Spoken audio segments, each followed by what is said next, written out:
Hi everyone, welcome back to Network Guru. Want to blur a moving face automatically in CapCut PC?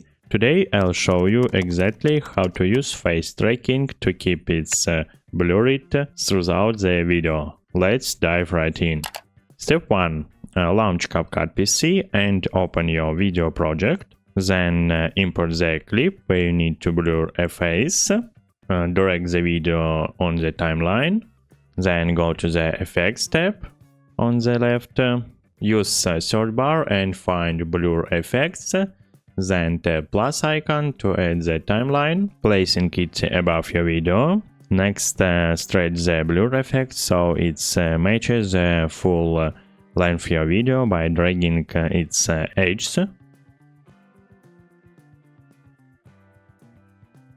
Select the blur layer.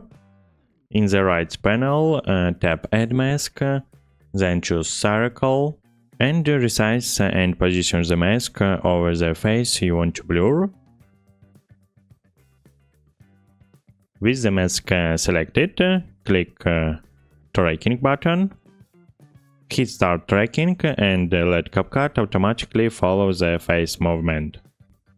If needed, fine-tune the tracking manually for better accuracy. Check your clip. Once everything looks good, click Export.